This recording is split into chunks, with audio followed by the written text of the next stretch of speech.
अस्सलाम वालेकुम। मेरा नाम मोहम्मद अली है और आप देख रहे हैं get your manufacturing success with Mohammad Ali. आज की क्लास में हम बेसिकली देखेंगे मिरर फीचर और स्केल बॉडी। मिरर फीचर जो बेसिकली दूसरे किसी कैड सॉफ्टवेयर पे ऑलरेडी काम कर चुके हैं तो उनको पता होगा कि मिरर फीचर से क्या होता है। बनी हुई चीज़ जो है वो एक ख़ास प्लेन को प्लेन के डिस्टेंस के साथ जो है वो मिरर हो जाती है।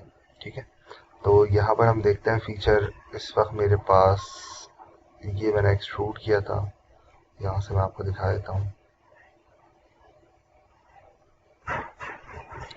ये स्केच मैंने यहाँ से बना के इसको एक्सट्रूड करके रिमूव किया था।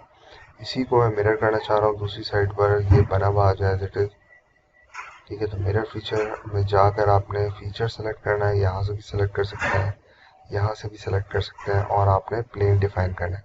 तो मेरे पास इस वक्त ये डिफ़ॉल्ट कोऑर्डिनेट में ये प्लेन है और अप्लाई कर देना। ओके, तो ये एज इट इज़ यहाँ पर बना हुआ आ गया। ठीक है, बहुत आसान से कमांड है। ठीक है, और इसमें आप न्यू प्लेन भी कोई बना सकते हैं। मिसाल के तौर पर अगर आपने प्लेन नहीं बनाया तो आप स्पेसिफाई प्लेन करके जो है वो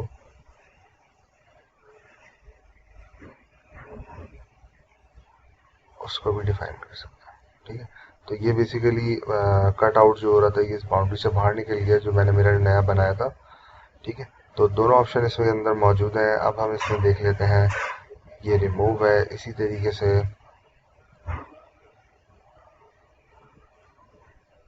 इसी फीचर को मैं जो है वो आप सॉलिड मॉडल का कोई प्लानर फेस भी ले सकते हैं और डाटा प्लेन भी ले सकते हैं। तो इसको मैंने यहाँ से सेलेक्ट किया। ओके, ठीक है, तो ये बेसिकली मिरर हो गया। ठीक है, अच्छा, इसी तरीके से अब हम आ जाते हैं नेक्स्ट अपने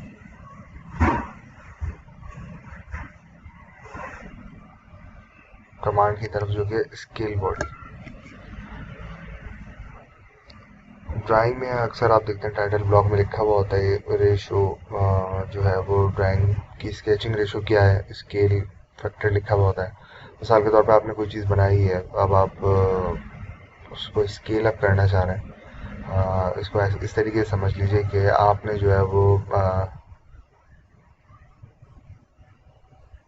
किसी फुटवेयर का जो है वो मॉडल बनाया और उसको उसके हम देखते हैं कि मल्टीपल रेंजेस होती है और हर साइज़ जो है वो डिफरेंट होता है।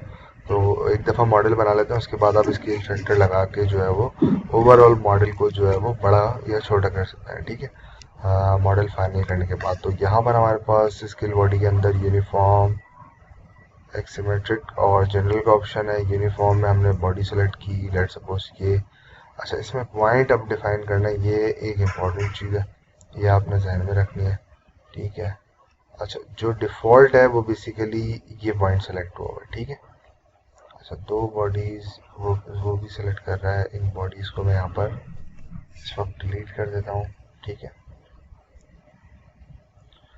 और यहाँ से जाके हम स्केल बॉडी में बॉडी सेलेक्ट किया है। पॉइंट आप इसके अलावा भी डिफाइन कर सकते हैं। टू लिख के मैं एंटर कर देता हूँ तो ये दुगना हो गया। डायमेंशनली आप इसको चेक भी कर सकते हैं। कंट्रोल जेड में कर देता हूँ, इसको अंडू कर देता हूँ और दोबारा से अगर हम इसको देखें, ठीक है, तो यहाँ पर मैंने ये ऑप्शन यूज़ किया स्पेसिफाई पॉइंट में। मिसाल के तौर पर मैंने ये पॉइंट रख दिया। ठीक है, तो अप्लाई करता है तो ये पॉइंट जो है वो फ्रीज रहा अपनी जगह पर, और जो स्केल हुआ है मॉडल दें वर्क कोऑर्डिनेट जो है वो अब सेंटर में नहीं रहा है। ठीक है, और अगर इसी तरीके से हम मॉडल को सिलेक्ट करते हैं और ये सेंटर ही रहने देते हैं, तो जब मैं इसको स्केल करूँगा तो वर्क कोऑर्डिनेट को के सेंटर को ही कंसिडर करते हुए पूरा मॉडल स्केल अप हो जाएगा। ठीक है, तो पॉइंट की बड़ी अहमियत है भाई।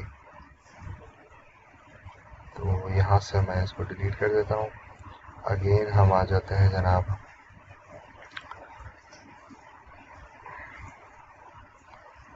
स्केल बॉडी के ऊपर जो है वो जनरल में सेकंड ऑप्शन देख लेते हैं, सेलेक्ट बॉडी। बॉडी सेलेक्ट किया, वेक्टर, ये वाला वेक्टर आपने सेलेक्ट किया। अब यहाँ पर आप जो है वो दो डिफरेंट चीज़ें डिफाइन कर सकते हैं, अलोंग एक्सिस और डायरेक्शन। मिसाल के तौर पे अलोंग एक्सिस में मैं 2 कर देता हूँ और यहाँ 3 कर देता हूँ और अप्लाई करके देखता हूँ। ठीक है, तो जो एक्स एक्सिस की डायरेक्शन में जो स्केल अप हुआ है वो बेसिकली 2 के फैक्टर के साथ हुआ है, और जो ये एक्स और वाई वाली डायरेक्शन थी, ये अगर आप देखें तो 3 के फैक्टर के साथ जो है वो स्केल हुआ है। दोबारा से मैं इसको बता देता हूँ, रीड कर देते हैं। डिफरेंस आप देख लीजिए, मिसाल के तौर पर यहाँ से अगर ये भी 3 है और ये भी 3 है और अप्लाई करता हूँ तो ये देखें, ये हाइट भी ज़्यादा है। मैं चेक करके भी आपको बता सकता हूँ, लेकिन आप विजुअलाइज करके देख लें, यहाँ पर आपको नज़र आ रहा है। ठीक है, अगर इसी तरीके से हम यहाँ पर अगर अलोंग एक्सिस जिसमें वेक्टर की डायरेक्शन डिफाइन की थी मैंने, वो अगर मैं मिसाल के तौर पर चले 1 कर देता हूँ, और तो ये आप देखें, ये जो थी हाइट, ये बेसिकली इस पर ये स्केल अप नहीं हुई है, ये एज इट इज़ रही है, और एक्स वाई की डायरेक्शन जो है वो स्केल अप हो गई है।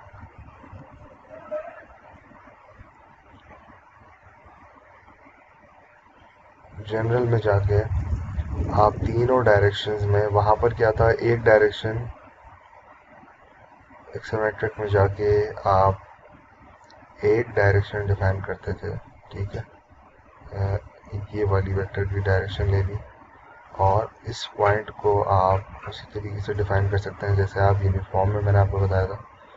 और यहाँ से अलोंग एक्सिस में मैं 1 कर देता हूँ, यानी कोई स्केल फैक्टर अप्लाई नहीं किया है, जैसा है वैसे ही रहे, और यहाँ पर 3 गुना बड़ा हो जाए। और अप्लाई करते हैं तो आप देखें ये सराउंडिंग्स जो है वो स्केल अप हो गई है, लेकिन ये जो डायरेक्शन थी वेक्टर वाली वो हमारी स्केल अप नहीं हुई है। ठीक है, इसी तरीके से जो लास्ट ऑप्शन है हमारे पास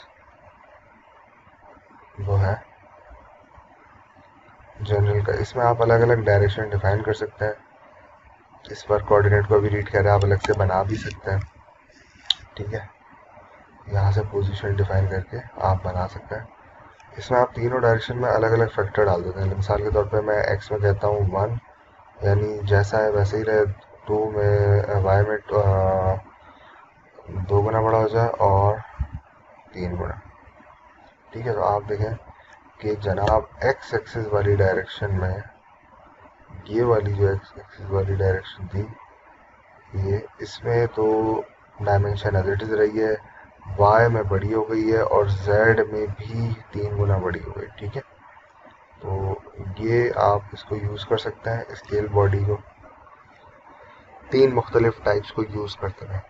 ठीक है, तो उम्मीद करता हूँ आज का लेक्चर आपको समझ में आया होगा। प्रैक्टिस कीजिए और अपना बहुत ज़्यादा ख्याल रखिए। अस्सलाम वालेकुम।